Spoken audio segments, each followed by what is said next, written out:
Segunda matéria do curso Maturidade no Espírito, como ser dirigido pelo Espírito.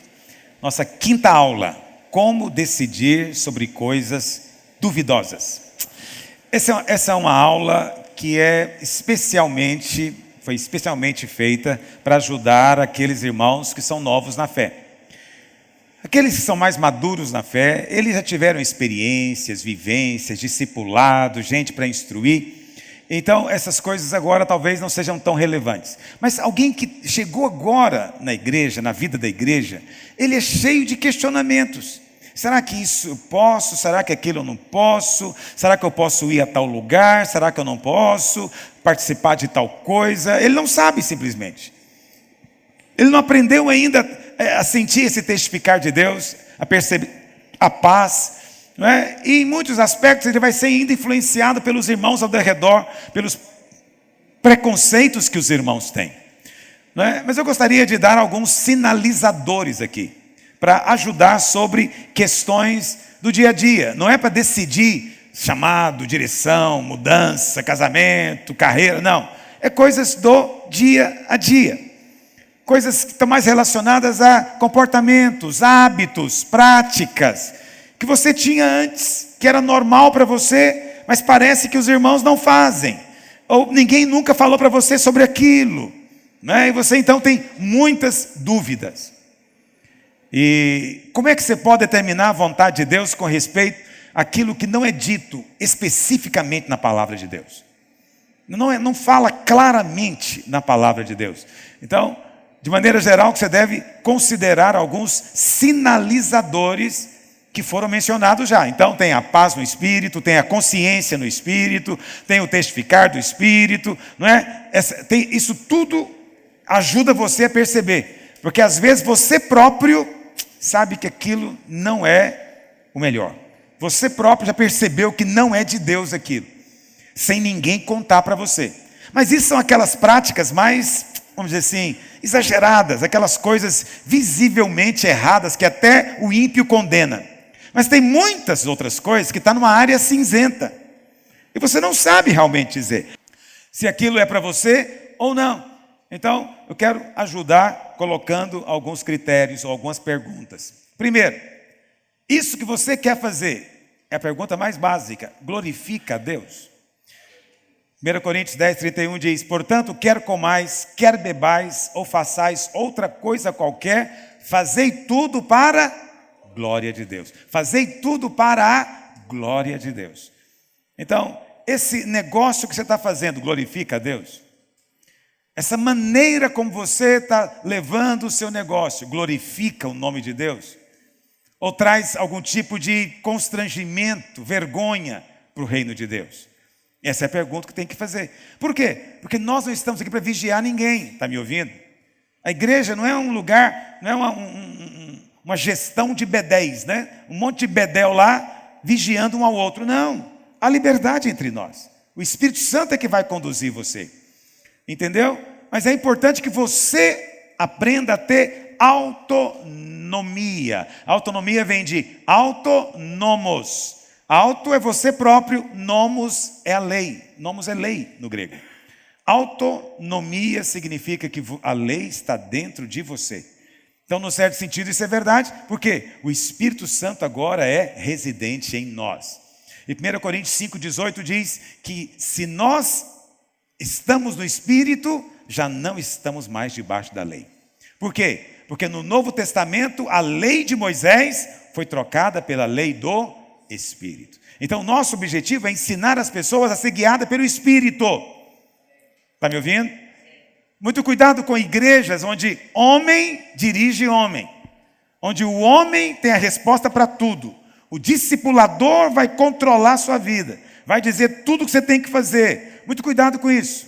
Isso é religião humana, não é cristianismo. Cristianismo é o Espírito falando com você. Mas pastor, não tem discipulado na igreja videira? Nós temos discipulado, mas se o discipulador está agindo, controlando alguém, está fora da nossa prática. O discipulador na videira, ele não diz o que você tem que fazer. Ele ajuda você a perceber o seu espírito. Esse é o discipulado. Discipulado é você perceber que a lei do Espírito agora está dentro de você. Então não sou eu que vou te responder as coisas. Você vai ter que aprender a ouvir do Espírito. Então o bom discipulador vai ensinar você a ouvir. Não vai fazer por você. Entendeu? Porque quando ele faz por você, aí virou uma religião de guru. Você sabe essas religiões que tem guru? Os seguidores não fazem nada sem falar com o guru. O cristianismo não é assim. É o próprio Cristo dentro de cada um de nós, na pessoa do Espírito, nos conduzindo. Então ensina as pessoas. Primeira pergunta: glorifica a Deus, você está fazendo? Ah, pastor, não sei, então não faça. Se você não sabe, não faça. Fica quieto sem fazer. Porque nós queremos glorificar, agradar o Senhor. Tudo o que fizerdes, seja em palavra, seja em ação, fazei-o em nome do Senhor Jesus. Esse tudo aqui envolve tudo mesmo. Tudo que você faz na escola, tudo que você faz nos negócios, tudo que você faz no casamento, tudo que você faz em qualquer lugar, na vida da igreja, tudo é feito em o nome do Senhor Jesus. Amém? Como definir o que glorifica a Deus? Né? Então, uma pergunta bem simples e prática é observar o seguinte: você é capaz de agradecer a Deus por aquilo que você está fazendo? Se é incompatível com oração, então vou te contar o que aconteceu, deve ter umas 3 ou 4 semanas atrás, eu acho. Talvez um pouco mais. Um garoto chegou em mim, ele deve ser novo convertido, ele queria saber se masturbação é pecado. O que você acha? Que eu respondi para ele. Falei, não sei. Pastor, mas então como é que faz? Eu falei, eu vou te fazer uma pergunta. Dependendo da sua resposta, você mesmo vai saber. Você consegue agradecer a Deus antes de fazer? Senhor, te dou graça por esse momento tão precioso na tua presença. Ele falou, não, pastor, não consigo. Eu falei, então vai embora para sua casa. Se você não consegue, então não faça. Se não é compatível com ações de graças, não é de Deus. Alguém vai dizer, ah, pastor, sexo não é compatível. Eu faço sexo com a minha esposa e agradeço muito a Deus. No final, falo, Jesus, o Senhor é bom demais, meu Deus, obrigado.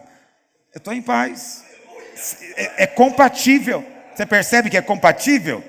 Quantos estão entendendo que é compatível? Mas por que ele não consegue fazer? Né? Então tem aquele irmãozinho, eu já ouvi isso, né, de crente, diz que é crente pelo menos. Pastor, eu não vejo problema nenhum em ver um filme pornográfico, porque eu não estou fazendo nada, aquilo é só uma cena. Eu falei, amém. Então, antes de você assistir, dê graças a Deus. Convida o Espírito Santo para ver junto com você. Se você pode convidá-lo, amém, assista.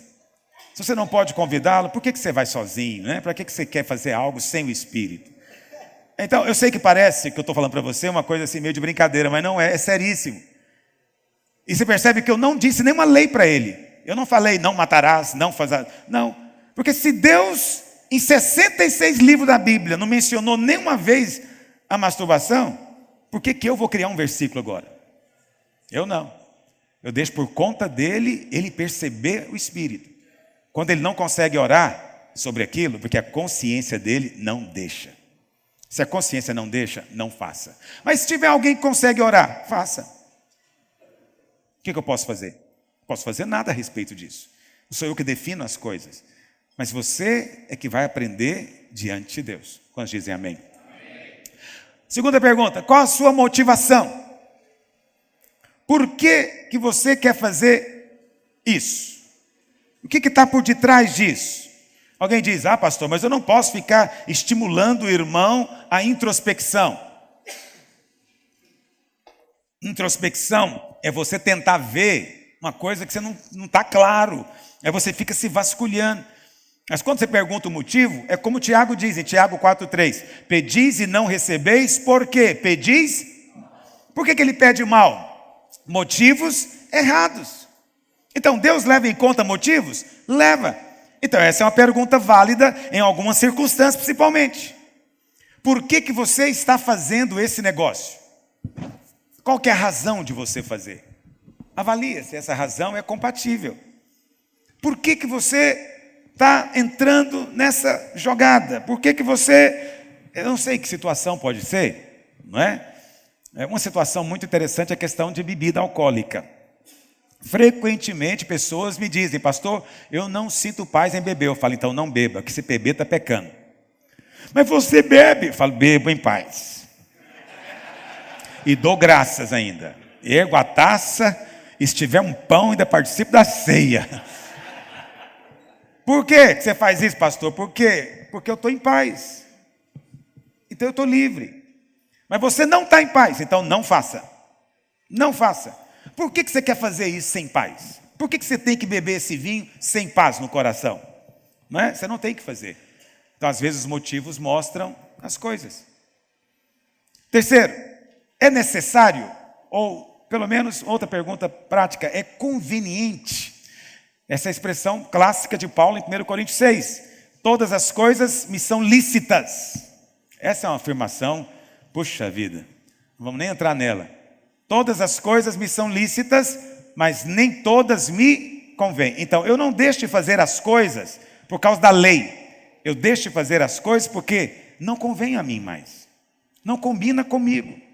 Eu pergunto para você, essa conveniência depende da sua função na igreja, sim ou não? Sim ou não? Sim. Então, eu sou pastor. Há certas coisas que não me convêm. Há certas roupas que não me convêm. Há certas companhias que não me convêm.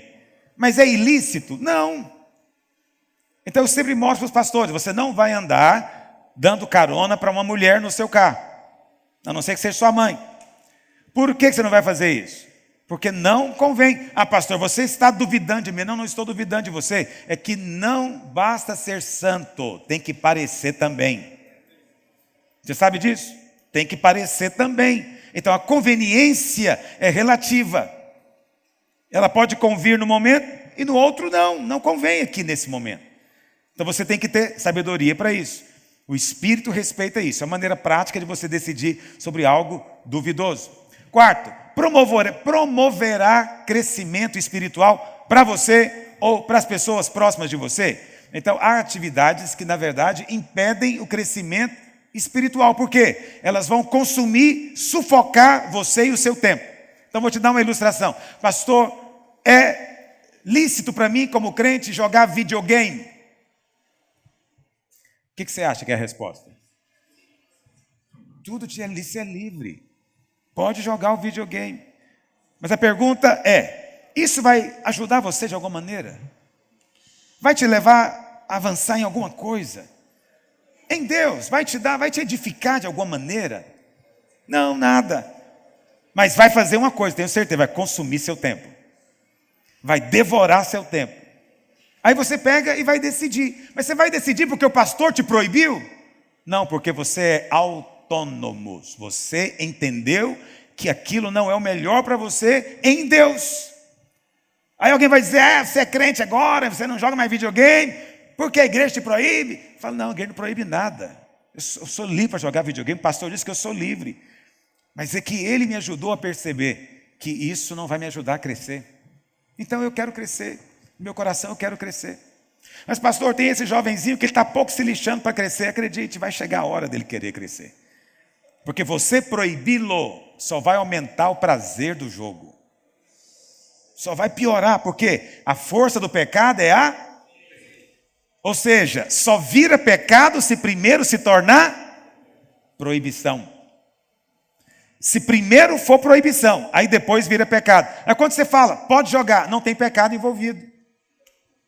Mas isso significa que é apropriado? É esse que é o negócio. Esse é o alvo. Levar as pessoas a viverem esse padrão de cristianismo. Entende? Porque é isso que na verdade vai trazer um bom testemunho aos olhos dos de fora. Porque muitos de fora hoje olham para o crente como sendo marionete pastor. Ele faz o que a igreja proíbe, o que a igreja permite.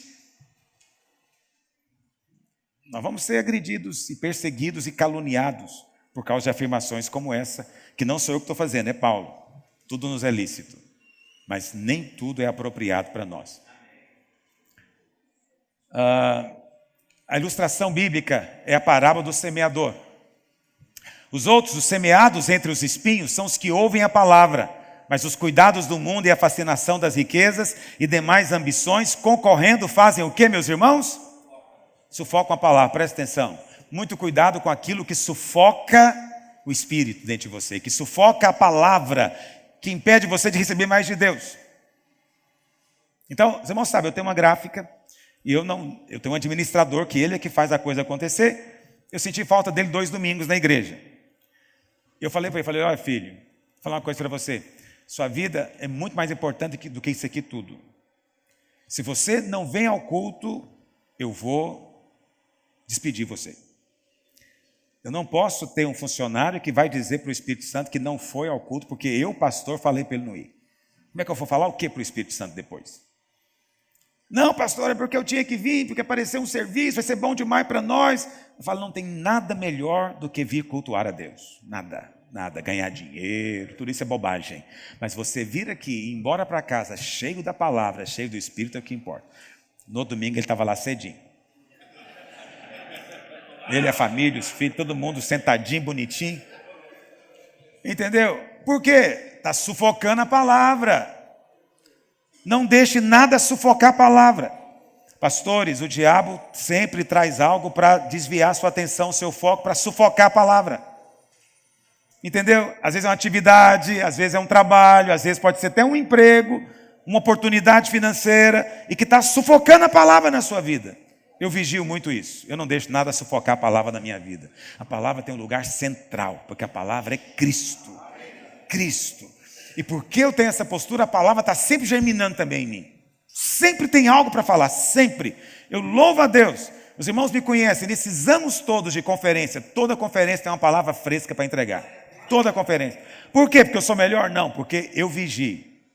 Se algo não contribui, eu não faço. Você sabe, eu posso jogar videogame, mas eu não jogo. Ah, porque você não gosta. Acredite, eu adoro aquela porcaria. Mas eu tenho um problema. Eu tenho um problema com obsessão. Quando eu começo uma coisa, eu tenho que ir até o fim. E aquele negócio vai consumindo você, porque tem uma fase, 2 fases, 5 fases, você não sabe até onde que vai, você não consegue passar de fase. E se eu não consigo, eu fico enlouquecido, porque eu tenho que passar de fase. E aí minha vida espiritual vai para o brejo. Acabou a vida espiritual. Então, por mais que as pessoas me falem, eu vigio, eu não começo. Pastor, como é que você sabe disso? Porque uma vez eu caí. Não vou te contar detalhes, porque eu não quero ficar falando da minha vida pessoal para você. Foi só o que eu fiz aqui ontem e hoje, mas olha para cá. Aconteceu uma vez isso, né? Computador novo em casa, placa de vídeo poderosa, acelerador de vídeo, negócio poderoso. Eu falei, vou experimentar. Eu percebi que é um espinheiro na vida da gente. Pelo menos na minha vida. Pode ser que na sua não seja. Eu fico vendo as minhas filhas.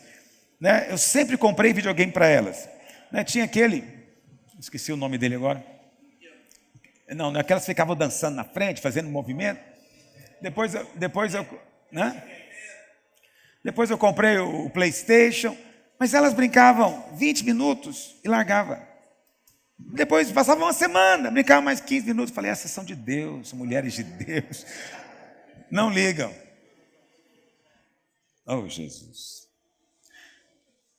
Portanto, também nós, visto que temos a rodear-nos tão grande nuvem de testemunhas, desembaraçando-nos de todo o que, meus irmãos? Desembaraçando do peso. Então veja, o que não promove o seu crescimento te freia, impede você de ir para frente. Então você tem que avaliar isso. Essa é uma pergunta fundamental para quem quer viver no Espírito. 5, é um hábito escravizador. Mais uma vez, 1 Coríntios 6, como base. Todas as coisas são lícitas, mas nem todas me convêm. Todas as coisas me são lícitas, mas eu não me deixarei dominar por nada. Nada me domina. Nada me controla. E acredite, videogame pode te controlar. Computador pode te controlar. Filmes, televisão, cinema pode te controlar. Olha, o celular ele é a extensão de um computador pequeno, portátil. Mas é o mesmo princípio. Entendeu? O que você faz no computador, você faz dele. Você assiste vídeo, às vezes impróprio. Você joga, às vezes fica viciado. Você fica no WhatsApp o tempo inteiro. Aquilo, você não consegue ficar sem. Não deixe que nada domine você. Nada. Então, quando eu não tenho redes sociais, é porque eu não quero ser dominado por nada e nem ninguém. Quem tem rede social é dominado pelos outros. Os outros comandam você através do like e dislike. Porque se ninguém gostou, você vai parar. Se todo mundo fez uma carinha de tristeza, você está frito. Mas se todo mundo gostou, que importa o que o Espírito acha? Todo mundo achou maravilhoso, todo mundo achou lindo, o que me interessa o Espírito dentro de mim? Entendeu o que eu estou dizendo? Você fica um escravo daquilo. Não seja escravo de nada, não seja escravo de ninguém. Eu nem me permito dizer, eu não consigo viver sem tal coisa. Não me permito. Eu vivo sem qualquer coisa. Sou livre no Senhor. E eu vigio para não ser dominado por nada. Por isso que há lugar na vida cristã para o jejum. Por quê? Porque comida às vezes domina a gente. Bebida às vezes domina a gente. Açúcar domina a gente. Açúcar numa água preta chamada Coca-Cola domina a gente. É verdade. Entendeu? Ah, mas é pecado agora. Então não cai nessa bobagem de alguns irmãos ficar dizendo que é pecado refrigerante, é pecado não sei o quê. Você é livre. Todas as coisas são lícitas, bebe o que você quiser, mas use esses critérios. É lícito, Paulo está dizendo, mas não se deixe dominar. Não deixe que nada domine você. Sexto, é um compromisso. Então a palavra do Senhor diz, lá em 2 Coríntios 6, não vos ponhais em julgo desigual com os incrédulos, porquanto que sociedade pode haver entre a justiça e a iniquidade, ou que comunhão da luz com as trevas. Então, aquilo que você quer fazer envolve um compromisso espiritual. Você está se comprometendo com algo para fazer aquilo. O que é pior, está comprometendo a sua fé ao assumir esse compromisso. Então, a pergunta que frequentemente me fazem no celular é essa: pastor, é pecado ser maçom? Eu falo, olha, se é pecado ou não, não é a pergunta. A pergunta é, a maçonaria é um compromisso? Está assumindo um compromisso, uma aliança? Se é, não faça. Nós não temos aliança com mais nada a não ser com o Senhor Jesus. Está me ouvindo? E lá na maçonaria tem aliança de sangue para toda a vida. Entendeu? Agora, mas lá, pastor, não vai fazer nada mal, vai ajudar os pobres, sei mais o quê. Mas você assumiu um compromisso. Assumiu um compromisso. Você colocou em julgo desigual com ímpios. Você está chamando o ímpio de irmão, porque lá é tudo irmão. Quando você chama o filho das trevas de irmão, você está desonrando o seu pai. Desonrando a Cristo. Você não pode fazer isso. Eu chamo o irmão de irmão até a hora que eu acho que ele é irmão. No dia que eu descobrir que ele não é coisa nenhuma, que ele está me enganando, eu não vou chamar mais de irmão, porque não é. Somos irmãos quando temos a mesma família, o mesmo pai, a mesma natureza. Somos irmãos. Agora, se você vai para a maçonaria, vai chamar o ímpio de irmão? Ele é adorador de entidades? Adorador de entidades. Você sabe, um mês atrás, uma irmã da nossa igreja me trouxe, ela estava com uma dúvida, porque ela tem uma empregada que ela não sabia, mas a empregada é seguidora de Exu. Deve ser candomblé, alguma coisa assim. E ela foi olhar no Facebook da empregada, ela ficou assustada com os posts lá, os banners, sei lá o quê, que dizia, Exu te ama. Venha Exu, ele muda a sua vida. Eu não sabia que existia um negócio desse. Nem sabia que existia esse tipo de evangelização. E era empregada dela, né? Empregada dela. E ela veio me contar isso. Então você vê, essa pessoa que ela está pregando o Exu, ela adora essa entidade. Ela ama essa entidade. Como é que você chama ela de irmã? Ô irmã, vem cá, não faça isso. Não faça isso. Porque envolve um compromisso. Sétimo, pode levar à tentação. Então o Senhor nos mostrou como orar. Não nos deixes cair quando tentados. Não nos deixe também cair em tentações. Livra-nos das tentações. Não só de cair, mas até de entrar nelas. Okay? Tentação é diferente de prova. A prova você vai... Você passa por ela, mas você nem sabia que ia passar. Quando você vê, você está no meio de um teste. Entendeu? Mas há situações em que você deliberadamente está escolhendo viver debaixo de tentação. Então essa é uma questão muito séria. Seja muito cuidadoso com isso. Tentação não é só sexual. Tem tentações que envolvem dinheiro. Tentações que envolvem dinheiro. E às vezes por causa do dinheiro você vai começando a abrir mão de certas coisas. Quando você vê, caiu no erro. Caiu no erro. Tal testemunho é exato. Portanto, repreende-os severamente para que sejam sadios na fé, Não se ocupem com fábulas judaicas, nem com mandamentos de homens desviados da verdade. Todas as coisas são puras para os puros. Todavia, para os impuros e descrentes, nada é puro, porque tanto a mente como a consciência deles estão corrompidas. Muito bem. 8. Tem aparência do mal. Esse é um critério importante. Pastor, não tem nada de errado, mas parece errado. Não me importo com a aparência das coisas. Está errado, tem que preocupar com a aparência. Homens de Deus se preocupam com a aparência das coisas. Sempre. Ok? 1 Tessalonicenses 5:22, Paulo diz: abstende-vos de toda forma de mal. Tem uma outra versão corrigida que diz: abstende-vos de toda aparência do mal. Isso então é uma orientação bíblica clara. Por que Jesus conversou com Nicodemos meia-noite? Porque não tem problema, ele era um homem, mestre da lei, não tinha problema. Mas por que ele, no capítulo seguinte, conversou com a mulher samaritana ao meio-dia, na beira de um poço, na praça pública? Por causa da aparência. Imagina se ele invertesse. Nicodemos ao meio-dia, mulher samaritana à meia-noite. O pessoal já fala que Jesus teve rolo com Maria Madalena, o que é uma blasfêmia. Imagina se ele tivesse feito algo parecido com isso. Teria 2000 anos de gente especulando. O que ele conversou com ela à meia-noite? Mas eu louvo a Deus porque o Senhor é sábio e prudente. Então ele conversou com a mulher, sim, mas conversou na praça pública, no centro da cidade, ao meio-dia, o sol a pino. Entendeu? Porque não basta ser santo, tem que parecer santo. Tem que parecer santo. Então, muito cuidado com qualquer coisa estranha. Quando eu falo de pastor dar carona, por exemplo, não é só pastor. Qualquer homem casado não deve dar carona para uma mulher sozinha. Por quê? Porque tem a aparência do mal. Frequentemente, irmãos me perguntam se é lícito um casal de crente ir para um motel. Um motel de si não é nada.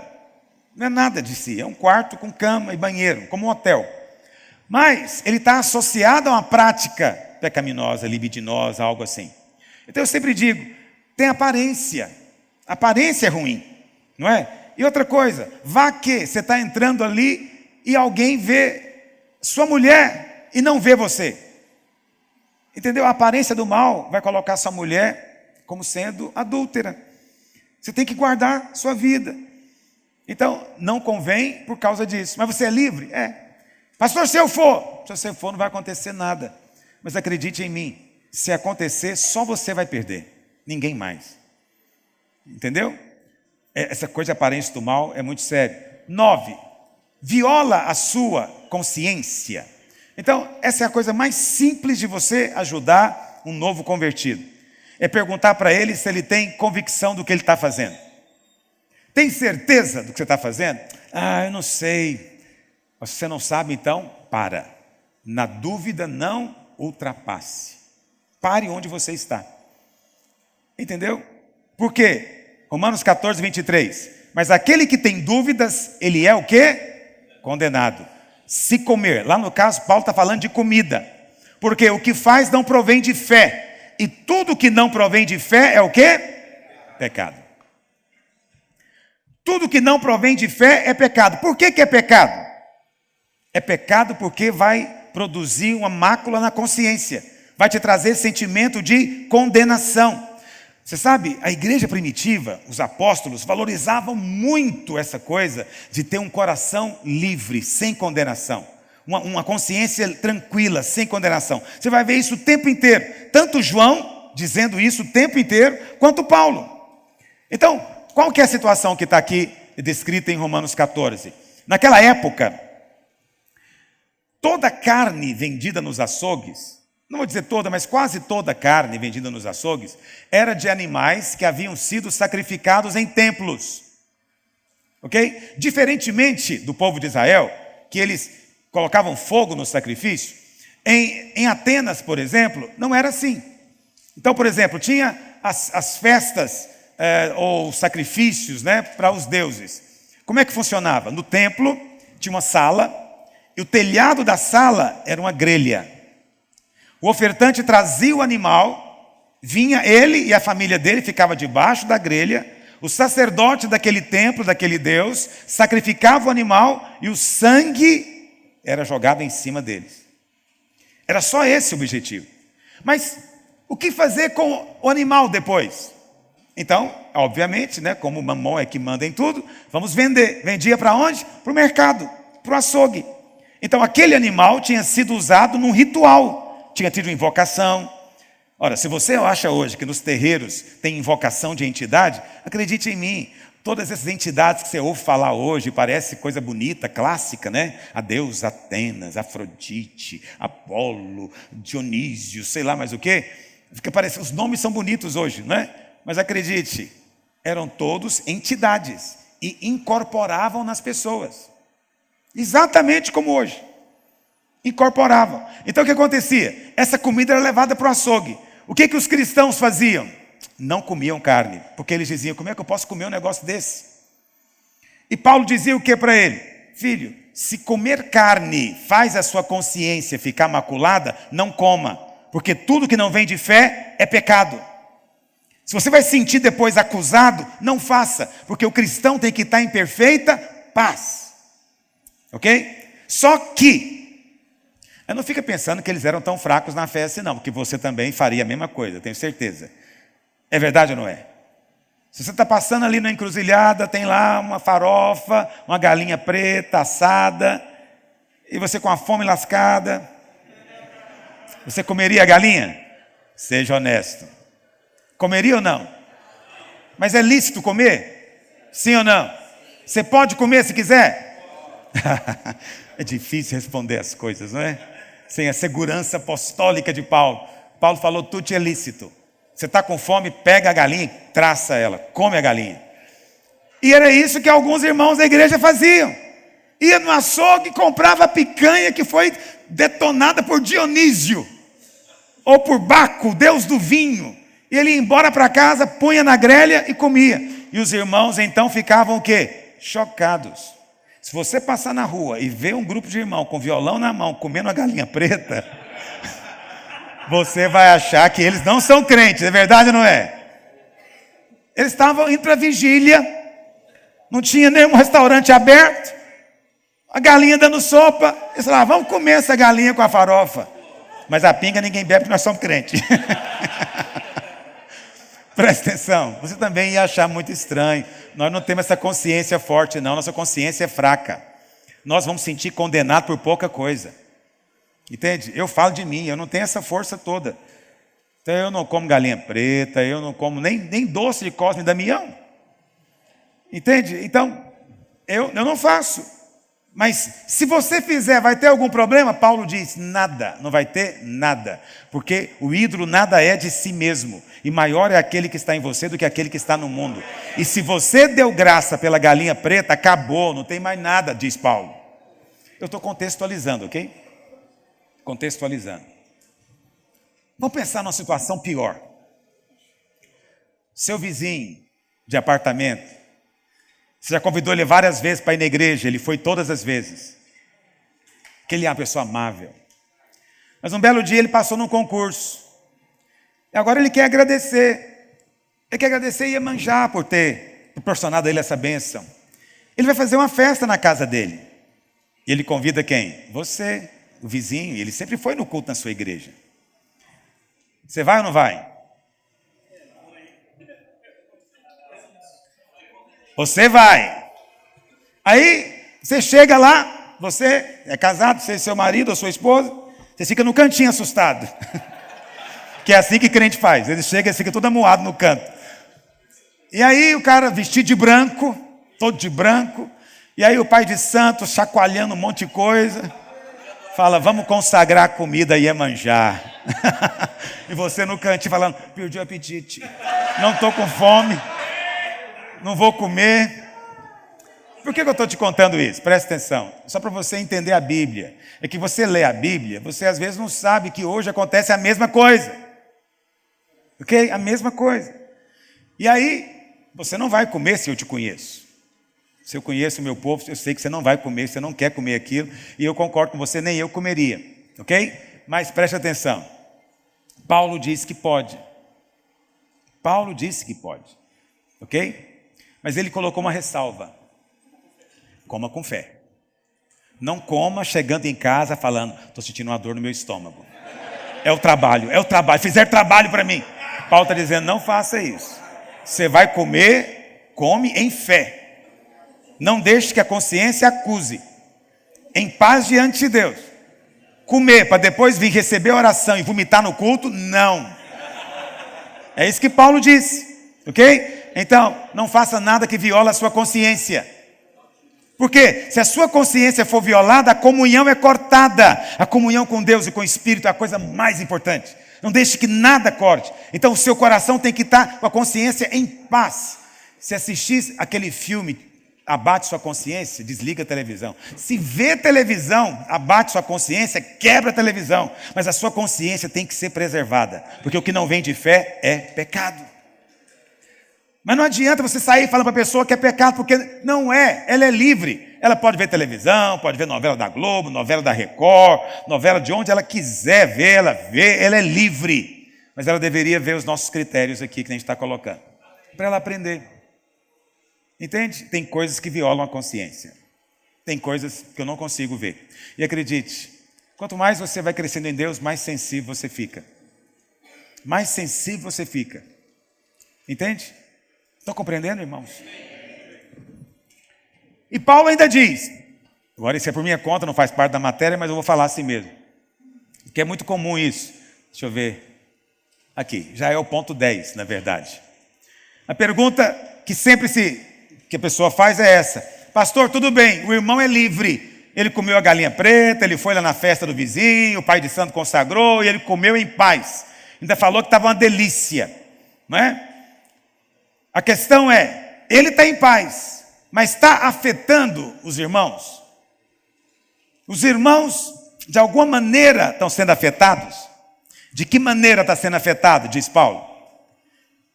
De que maneira? Isso é uma coisa importante falar, porque os irmãos adoram esse negócio de, está escandalizando o irmão, não vou fazer. Não é isso que Paulo está falando. Você não é julgado pela opinião do vizinho. Não é porque o seu irmão discorda que agora você não pode fazer. Porque você não é escravo da opinião dele, você é livre. Livre para amá-lo e para servi-lo. Mas Paulo fala uma coisa, você não é livre para uma coisa. Para fazer algo que o seu irmão pode querer imitar e naufragar na fé. Entendeu o que eu estou dizendo? Esse é o problema. Você é forte, você consegue comer a galinha preta lá.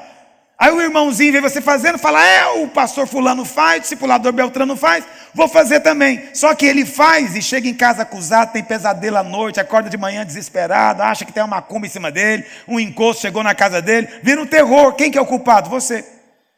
Diz a Bíblia.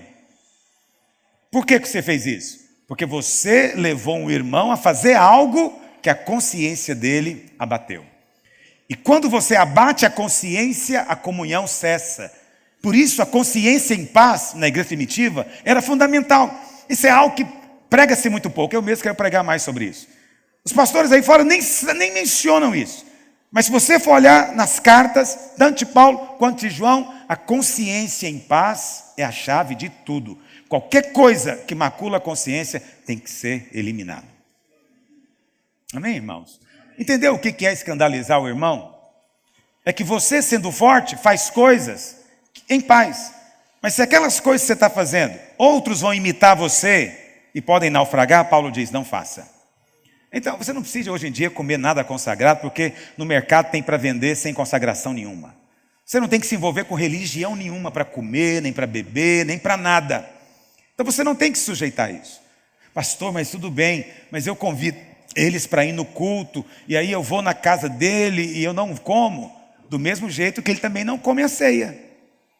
Você convida um estranho para ir na sua célula e tem ceia na célula, ele participa da célula, da ceia? Não participa.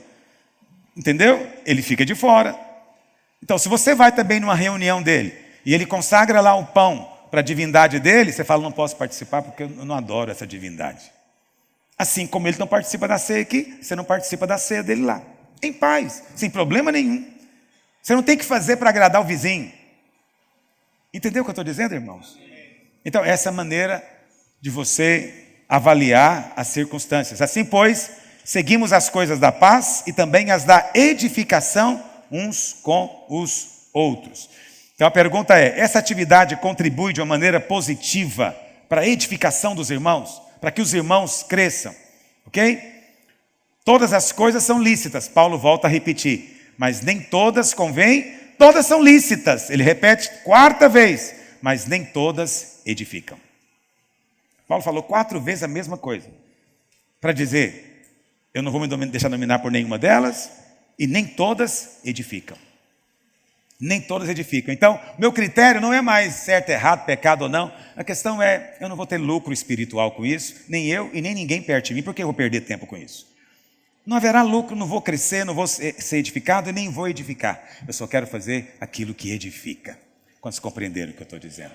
Amém? Esses são pontos, então, questões chaves, né? Vamos mencionar cada um deles para encerrar. Então, primeiro, glorifica a Deus? Essa é a pergunta simples. Você consegue orar? Né? Uma pergunta que eu sempre gosto de fazer, é uma dica boa para você, é essa. Irmão, se Jesus voltasse agora e você estivesse fazendo isso, você sentiria bem? Encontrar com o Senhor desse jeito, fazendo isso? Não, acho que não, então não faça, porque pode ser que Ele volte. Entendeu? Essa é uma pergunta ótima de você fazer. Porque não tem nada a ver com a lei de Moisés. Tem a ver unicamente com a consciência no Espírito. Eu não quero ser achado fazendo isso quando ele voltar. Quando eu falo isso, não pense só em coisas ligadas a sexo. Pense muito com relação a coisas ligadas a dinheiro, propinas, sonegações e sei lá mais o que acontece. Não deixe que nada disso domine a sua vida, porque não glorifica a Deus. Segundo, qual a sua motivação? Deixa claro, por que você quer fazer isso? É por causa da carne, para satisfazer um desejo da carne, tem um motivo carnal envolvido. Terceiro, precisa disso? É necessário fazer? Convém, como diz Paulo. Quarto, vai promover crescimento na sua vida? Vai acrescentar algo ou vai sufocar a palavra em você? Quinto, vai produzir um hábito escravizador? Vai dominar você de alguma maneira, é isso que você quer fazer? Que não é mencionado na Bíblia? Produz um compromisso espiritual, vai levar à tentação, vai te levar a uma situação em que você vai se ver exposto à tentação do pecado. 8, tem aparência de mal, não basta ser santo, lembra, tem que parecer santo. Tem que parecer também. 9, viola a sua consciência e por último, viola a consciência dos outros, afeta os irmãos negativamente.